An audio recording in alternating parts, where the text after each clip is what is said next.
25 तारीख को पार्लियामेंट चल रहा, 25 तारीख को मैं अपना इस्तीफा लेकर जाऊंगा स्पीकर साहब के पास, और वो इस्तीफा उनको दे के आऊंगा, क्योंकि अगर मैं आपकी जीवन रक्षा नहीं कर सकता तो ऐसी राजनीतिक सत्ता से, ऐसी राजनीतिक ताकत से कोई भला नहीं होने वाला। मैं ऐसी राजनीति नहीं करना चाहता। अगर जिंदा रहोगे तभी तो इज्जत की जिंदगी पाओगे, जिंदगी तो तभी रहेगी जब जिंदा रहोगे। देखो, अन्याय करने वाले से अन्याय सहने वाला ज्यादा दोषी होता है। बताओ, मुकदमा दर्ज हो गया, इस पे कार्रवाई होनी चाहिए, नहीं होनी चाहिए? इसको भी जेल के सालों में जाना चाहिए। 20 तारीख ये डेडलाइन है हमारी तरफ से। कहना नहीं चाहता उसकी माँ को, उसकी बहन को, उसके बाप को, उसके बहनोई को, उसके रिश्तेदारों को पुलिस थाने में घुसेड़ देते और लटों से इतना कूटती कि वो लोग हाथ जोड़ जोड़ के बैठ जाते कि हमें माफ करो, जिनका कोई दोष नहीं होता। कि ये जमीन गीली, मैं इस बात को समझ सकता हूं कि यहां बैठने से कपड़े गीले हो जाएंगे, इसमें कोई दो राय नहीं है।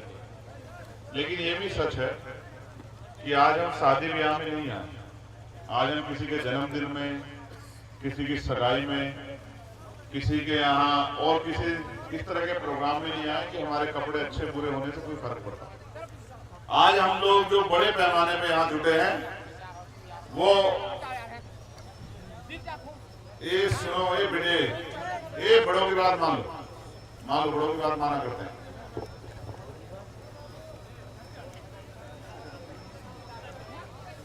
ये बेटे डांडुआ भी बहुत एकदम ठीक हो जाओगे। तो आज हम लोग यहाँ दुख में, तकलीफ में, और भाई कमल जी के, भाई शीशपाल जी के, उनके परिवार को ये विश्वास दिलाने के लिए इकट्ठा हुए हैं कि वो अकेले नहीं, हम सब लोग उनके साथ हैं। यही कारण है ना। घटना की आपको जानकारी है, जिनको जानकारी नहीं, वो जितनी जानकारी में मेरी है मैं अपने मुंह से भी बता दूं कि घटना क्या है। घटना ये है, बाहर एक ऑफिस है, ऑफिस पैसे वाले लोगों का, ताकतवर लोगों का है। शीशपाल को उन्होंने एक छोटी सी बात का आरोप लगा के पीट दिया। शीशपाल घर आया, शीशपाल ने गुस्सा जाहिर किया तो उनके पिता ने कहा कि घर में शादी का समय है, झगड़ा नहीं सोचते, मैं उनके पिता को कह के आ जाता हूं, वो उनको डांट देंगे। उनके पिता गए, उनका भाई गया तो उनके पिता को भी पीटा। अच्छे हथियार बना रखे हम लोगों ने। मैंने अभी देखा लोहे के एक उसमें डंडे में चैन सेट वेल्डिंग कर रखा है। वो इसलिए नहीं कर रखा कि उस चैन सेट से उन्हें घास काटना है या साइकिल चलानी है, वो इसलिए कर रखा है क्योंकि आदमी जो काम करता है उस काम में यूज होने वाले चीजों को तैयार करता है। जैसे जो लोग खेती करते हैं तो वो टीलर, हैरो, इन सब चीजों की व्यवस्था करते हैं। जो कोई यात्रा करता है तो वो साइकिल, मोटरसाइकिल, 4 पे गाड़ी, तो वो यही काम करते हैं। पहले भी उन्होंने 1 साल पहले हत्या की थी, तो उन्होंने वो बनवा रखे हैं। असल में इन ताकतवर लोगों का काम ये है कि ये गरीबों को पहले शराब पिलाते हैं, शराब पिला के, क्योंकि पीने में अच्छी लगती है, नुकसान कुछ होता नहीं, फिर उनको कर्ज देते हैं आदि बना, फिर उस कर्ज से उगाही के नाम पे उनकी जमीनों को बहुत कम पैसों में उनसे छीन लेते हैं, अपने नाम करा लेते हैं। ये इस तरह पैसे वाला बनना चाहते हैं। ये एक प्रक्रिया है जिस प्रक्रिया पे काम कर रहे हैं। अब गरीब आदमी जिसका उधार है वो सोचता है कि ठीक है भाई चलो जान पड़े। अब ये क्रिमिनल लोग हैं तो ये भी सोचते हैं कि चलो कम से कम जमीन ही जा रही है, जान तो सलामत है, ऐसा नहीं तो क्रिमिनल लोग मारते हैं। तो ये खेल यहां चल रहा है। अब आप देखो, उत्तर प्रदेश सरकार जो जीरो टॉलरेंस की बात करती है, मुख्यमंत्री बहुत बड़े बड़े दावे करते हैं, दूसरे स्टेटों में जाके कहते हैं कि उत्तर प्रदेश जैसी कानून व्यवस्था होनी चाहिए। 1-2 घंटे पुलिस को फोन करने के बाद पुलिस यहां नहीं आती और बताया ये गया कि जेवर की पुलिस आ जाती है लेकिन रघुपुरा की पुलिस नहीं आती। फिर परिवार थाने चला जाता है तो 1 घंटे तक अगर कोई जानवर होता, गाय, बैल, बकरी, कुत्ता, तो शायद उसके जीवन बचाने के बारे में सोचा जाता, लेकिन 1 घंटे तक कमल का जो शरीर है, मुझे नहीं पता उस समय तक उसकी जान चली गई थी नहीं चली गई थी, लेकिन 1 घंटे तक वो थाने में पड़ा रहता है। पुलिस उसके बारे में नहीं सोचती, क्योंकि उत्तर प्रदेश में मैंने कहा दलितों की जान दाल से भी सस्ती होगी। फिर पुलिस उसको लेके जाती है, कहते कि हम उसको हॉस्पिटल लेके जा रहे हैं, 2.5 घंटे तक किसी हॉस्पिटल नहीं पहुंचती। यानी कि सब मिला जुला के चाहते थे कि उसकी जान चली जाए। जब वो जिंदा ही नहीं रहेगा तो फिर वो क्या गवाही देगा, किसने गोली मारी, क्यों मारी। ये तो अच्छा हो कि हमारे लोगों ने वीडियो बना लिया और वीडियो में वो गोली चलाते दिख रहे हैं, उनकी पूरी टीम दिख रही है। अब इतनी बड़ी घटनाक्रम, ये ऐसा नहीं कि दिल्ली से, देश की राजधानी से 500-700 किलोमीटर दूर हो रही है गांव में, ये देश की राजधानी के जड़ में हो रही है। 50 किलोमीटर की दूरी नहीं है यहां से दिल्ली की। तो जब देश की राजधानी के बराबर 50 किलोमीटर परिधि के बराबर में बिल्कुल अगर दलितों के साथ खून की होली खेली जा रही है, तो हम लोगों को अपने अंदर झांक के देखना चाहिए कि हम कहां खड़े हैं आजाद भारत में। क्या हमारी जिंदगी का कोई वैल्यू है? क्या हमारे मरने से किसी को फर्क पड़ता है? और जब हमारे जीवन की इतनी वैल्यू नहीं कि जैसा मैंने कहा कि कुत्ता, बिल्ली, घोड़ा, गधा, गाय कोई भी होती तो शायद उसके जीवन बचाने के बारे में सोचा जाता, लेकिन कमल के बारे में नहीं सोचा गया। इसलिए मेरी चिंता और बढ़ जाती। जब मुझे 2-3 दिन पहले बताया, 3 दिन पहले की घटना, 15 को, आज 19 है, मैं झारखंड में था, मुझे बताया गया, मैंने यहाँ के अधिकारियों से बात की, फिर मेरी परिवार के लोगों से बात हुई, मैंने इनको विश्वास दिलाया कि आप अकेला मत समझना। कल शाम प्रचार खत्म हुआ, रात में आने का कोई तुक नहीं बैठता था। मैंने कल इनको खबर भेजी थी कि मैं परसों आ जाऊंगा, लेकिन ऐसा नहीं ना कि मैं फॉर्मेलिटी करने आ जाऊं, आया मिलके 2 मिनट बैठ के चला गया, ऐसे में क्या हो जाएगा। तो जरूर चली मेरे पास,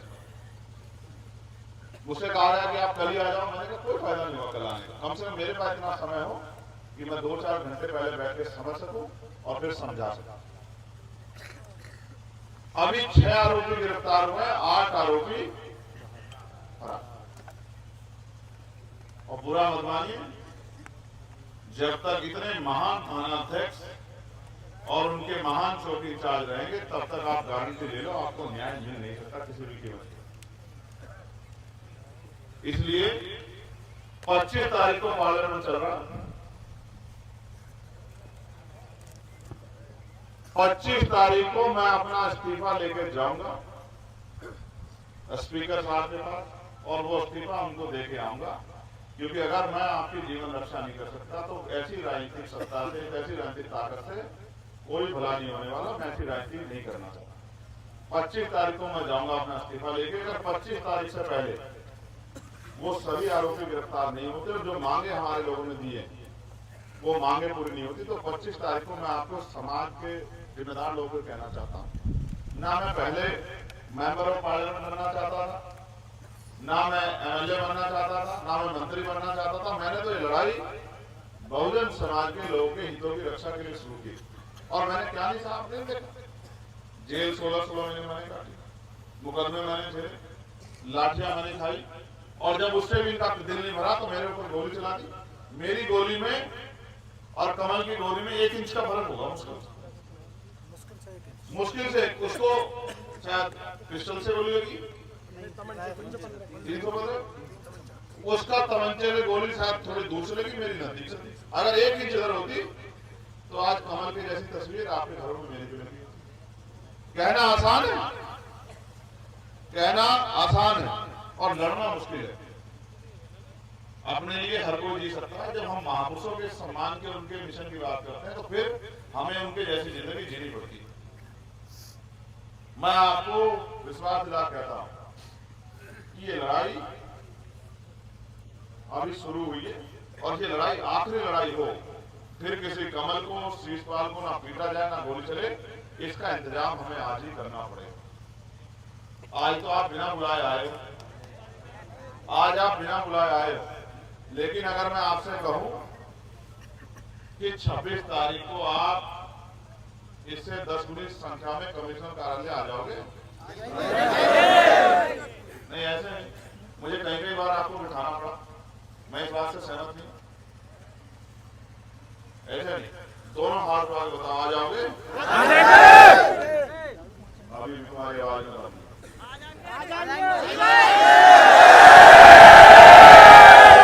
जिंदा रहोगे तभी तो इज्जत की जिंदगी पाओगे। जिंदगी तो तभी रहेगी जब जिंदा रहोगे। देखो, अन्याय करने वाले से अन्याय सहने वाला ज्यादा दोषी होता है नहीं होता? हमारे साथ अन्याय हुआ है, हमने किसी साथ अन्याय किया? अन्याय हुआ ना, हमारे व्यक्ति को मारा गया ना।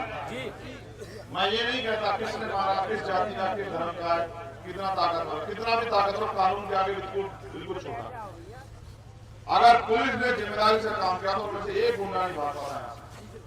मैं आपसे ये कहता हूँ, रोज रोज के चक्कर में मत पड़ो, एक ही दिन तय होना चाहिए। सीख लो, किसी को सुई लगती है तो वो पूरा समाज हिम्मत जुटा लेता है कि सुई का जवाब नहीं देना।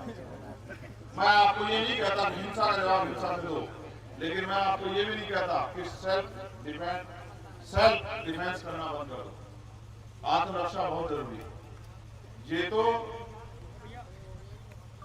आपका संवैधानिक दायित्व है कि आप अपने जीवन की रक्षा करो, लेकिन मैं आपसे कहता हूं 26 तारीख ठीक है, इसको आगे बढ़ाएं। संविधान दिवस है ना, संविधान की रक्षा कहां करोगे? घर में पढ़ोगे? 26 तारीख को संविधान की रक्षा घर में पढ़ोगे करोगे या मेरे साथ वहां कमिश्नर कार्यालय में? संविधान तो हमें जिंदा रहने का अधिकार देता नहीं देता है। मैं आपसे पूछना चाहता हूं, ऐसे थानाध्यक्ष को जिसकी नजरों में हमारी जिंदगी की कीमत, ऐसे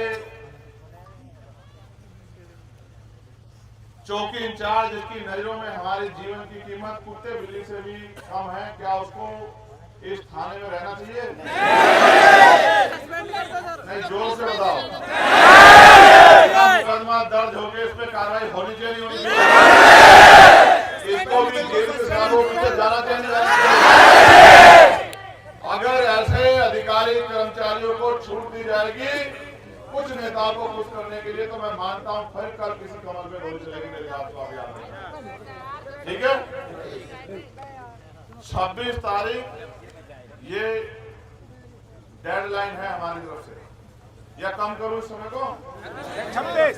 देखो, मैं समझता हूं जादू की छड़ी तो इनके पास भी नहीं, लेकिन अगर ये अपनी पे आ जाए। अच्छा, ये घटना अगर हमारे किसी बच्चे से हो जाती है, मैं कहना नहीं चाहता उसकी माँ को, उसकी बहन को, उसके बाप को, उसके बहनोई को, उसके रिश्तेदारों को पुलिस थाने में घुसेड़ देते और लटों से इतना कूटती कि वो लोग हाथ जोड़ जोड़ के बैठ जाते कि हमें माफ करो, जिनका कोई दोष नहीं होता। लेकिन अब हमारे लिए तो ऐसा भी नहीं कि जिन्होंने घटना की उन्हीं को गिरफ्तार कर लेगा। मैं गलत तो नहीं कर रहा हूं। अगर ये घटना आपके द्वारा गलती से हो जाती तो शायद बुलडोजर आपके घर के बाहर खड़ा होता नहीं होता? मैं बुलडोजर प्रक्रिया का समर्थक नहीं हूं कि किसी का घर तोड़ा जाए, लेकिन अगर कोई जगह अड्डा बना ली गई हो कि उसके जरिए गरीबों में जुल्म किया जाए, तो मैं इस बात का भी समर्थन नहीं करता कि ऐसी जगह को ताकत दी जाए कि भविष्य में कोई और योजना बनके किसी की जान जाए। और ये भी एक कड़वा सच है कि यहाँ 60% आबादी इस गांव में जाटो समाज की है या नहीं है? लेकिन उन्होंने किसी को पत्थर तो नहीं मारा। ये इस बात का उदाहरण है कि अगर 60% लोग चाहते तो 40% लोगों में से एक आदमी को नुकसान पहुंचता तो मैं मान लेता कि हमारा समाज जिम्मेदार नहीं है। लेकिन हमारे लोग जिम्मेदार है, जिम्मेदारी को बना के रखना, किसी की बातों में आके बहुत हाय हुल्ला मत करना। अगर लड़ाई एक दिन में जीती जाती तो मुझे लगता है कि कोई जुल्म ही नहीं होता हमारे साथ। मैं आपसे आग्रह करूंगा, हमारे वकील साहब है यहाँ, एडवोकेट मधुर साहब, मैं उनसे आग्रह करूंगा, एक आप FIR लिखो। ये एक घटना नहीं है, दो घटना। इनकी एफआईआर अलग होनी चाहिए और दूसरी हत्या वाली एफआईआर दूसरी होनी चाहिए। आप एक एफआईआर लिखो, अभी ये एफआईआर उसकी है, इनके वाली अलग से एफआईआर लिखो। उस एफआईआर पे हम उस एफआईआर को अभी अधिकारियों को देंगे, वो मुकदमा दर्ज हो। उसमें जो आरोपी थे, जो 6-7 लोग जिन्होंने इनके साथ मारपीट की, जिन्होंने इनके बेटे के साथ मारपीट की, जिन्होंने इनके बड़े बेटे के साथ मारपीट की, उन सब के खिलाफ भी दूसरा मुकदमा दर्ज होना चाहिए। अगर वो उस दिन दूसरी घटना में इन्वॉल्व है तो होना चाहिए। दो घटना है, दोनों में उन पर कार्रवाई होनी चाहिए। एक घटना के तौर पे इस घटना को ना देखा जाए, ठीक है। किसी ने गौर से सुनना, किसी ने किसी का हाथ तोड़ दिया, एक हाथ, 2 घंटे बाद आके उसकी टांग तोड़ दी, फिर 4 घंटे बाद आके उसका सर फोड़ दिया,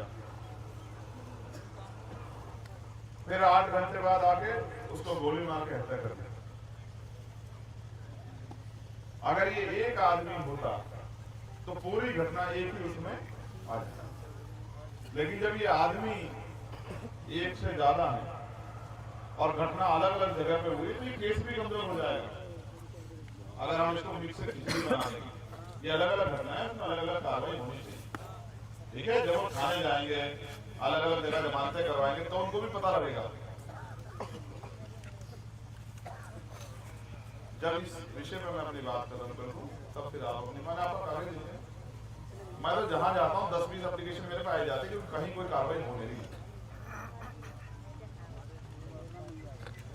मैं आप सबसे आग्रह करता हूँ, अगर आपके अंदर वास्तविकता में महान पुरुषों के संघर्ष का इतना सा भी अगर असर है, या आपके खून में इतनी सी भी गर्मी है, इस घटना के प्रति रोष है, तो 26 तारीख को संविधान दिवस कमिश्नर कार्यालय में मेरे साथ मनाओगे?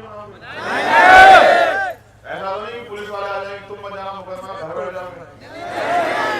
अभी बता दो मुझे, फिर मैं अपनी तैयारी कहीं और से करके आऊंगा। शेखर जी संघर्ष करो, शेखर जी संघर्ष करो, हम तुम्हारे साथ हैं। शेखर जी संघर्ष करो, हम तुम्हारे साथ हैं। कि अगर मैं कोई काम कहता हूं तो उसको करता हूं, नहीं करता हूं, जानते हैं। ये तो नोएडा है, अगर मैं दिल्ली के लिए भी कोई बात कहता हूं तो अपने पैरों पे खड़ा होकर कहता हूं। आप मुझे आज ना कर दो कि भाई हमें भय है, हमें डर है, हमें पुलिस खा जाएगी, निकल जाएगी, हमें कोई ये कर देगा, हम नहीं आएंगे, तो मैं वचन दे कहता हूँ कि 1 लाख लोग आपसे बाहर से उठा लूंगा मैं। आप जानते नहीं जानते ताकत, ये आप ही की दी हुई ताकत है।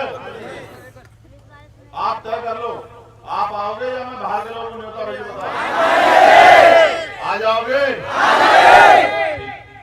अब मैं, हमारे सम्मानित अधिकारी भी सुन रहे हैं, मैंने उनसे आग्रह किया था वो मुझे बता दें क्या पुलिस प्रशासन हमारी बात को सुन रहा है, नहीं सुन रहा है, उन अधिकारियों पे कार्रवाई हो रही है, नहीं हो रही है। नहीं हो रही है तो हम यहीं बैठे, हम नहीं जा रहे कहीं अभियान।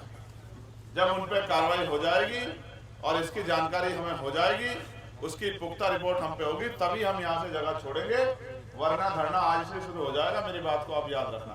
मेरे पे कोई काम नहीं, मेरे ये बहुजन समाज की सेवा के अलावा मेरे पे कोई काम नहीं है, कोई काम नहीं है मेरे पास के अलावा। मेरी कोई जमीन नहीं ऐसी होती जिसमें खेती की दिक्कत हो, मेरी कोई फैक्ट्री नहीं है, मेरा कोई उद्योग धंधा नहीं। मैं तो आज मुझे तो यही है मेरे पे काम। मैं अधिकारियों से, सम्मानित अधिकारियों से कहूंगा कि वो बात कर लें और बैठ जाओ। आप जो इस आंदोलन में हमारे साथ है यहाँ, वो बैठ जाओ। कोई खड़ा ना रहे, जो खड़ा रहेगा उससे फिर मैं नाराजगी जाहिर करूंगा।